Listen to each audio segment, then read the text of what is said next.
Headset என்னோட அம்மாவை பொறுத்த மட்டும் செவிட்டு மிஷின். அட ஆமாங்க, எனக்கு ஃபேவரட்டான கெஜெட்ல ஒண்ணு. நாம எங்க போனாலும் எடுத்துட்டு போற ஒரு நல்ல ஃப்ரெண்டுனே சொல்லுவேன். ஏன்னா சும்மா சொல்லக்கூடாதுங்க, தனியா நம்மள விட்டதே இல்ல தானே. எங்க போனாலும் எப்போனாலும் கண்டிப்பா கம்பெனி கொடுக்கும். அது ஒத்த காதுக்கு மட்டும் கேட்டாலும் கூட அதில் ஒரு இன்பம். நாம மட்டும் நமக்குள்ளேயே வைப் பண்ணிட்டு சந்தோஷமா இருக்கலாம். என்ன, சில நேரங்கள்ல மத்தவங்களுக்கு நம்ம கோமாளியா தெரியும், அவ்வளவுதாங்க.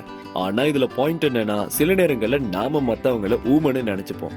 ஒரு பாட்டை சத்தமா வச்சு என்ஜாய் பண்ணிட்டு இருக்கும் போது தாங்க யாராவது கூப்பிடுவாங்க. நமக்கு என்ன தெரியும், கத்தி கதறி கடுப்பாகி முன்னாடி வந்து நின்ன பிறகு என்னன்னு கேட்டுக்கலாம், சரிதானே? லாங் டிராவல் போறதுன்னா என்னால ஹெட்போன் இல்லாம அந்த பயணத்தை முடிக்கிறது ரொம்ப கஷ்டமா இருக்குங்க. என்ன, சில நேரங்கள்ல அந்த ஹெட்செட்ல இருக்கிற வயர் சிக்கலை எடுத்து முடிக்கும் போது அந்த பயணமே முடிஞ்சு போயிடும். ஹெட்போன்ல கெத்தா மாசா ஒரு பாட்டை போட்டுட்டு ரோட்ல இல்லனா பப்ளிக்ல நடந்து வரும்போது நமக்குள்ள வர்ற அந்த ஆட்டிடியூட் இருக்கு, கண்டிப்பா நீங்களும் ஃபீல் பண்ணிருப்பீங்க. ஹெட்போன்ல கேட்கறதுக்குன்னே சில மெட்டீரியல்ஸ் இருக்குங்க.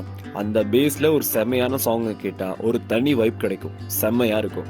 சில சைனீஸ் ஹெட்செட் இருக்குங்க, நாம மட்டும் கேட்கிற பாட்டுக்கு பக்கத்துல இருக்கவங்க வைப் பண்ணிட்டு இருப்பாங்க, வெளியில சத்தம் கேட்கும். என்னதான் இருந்தாலும் யார் வம்பு தும்புக்கும் போகாம சிவனேன்னு நம்ம வேலையோட என்ஜாய் பண்றதுக்கு மனுஷன் கண்டுபிடிச்ச ஒரு அருமையான விஷயம் ஹெட்செட் தாங்க.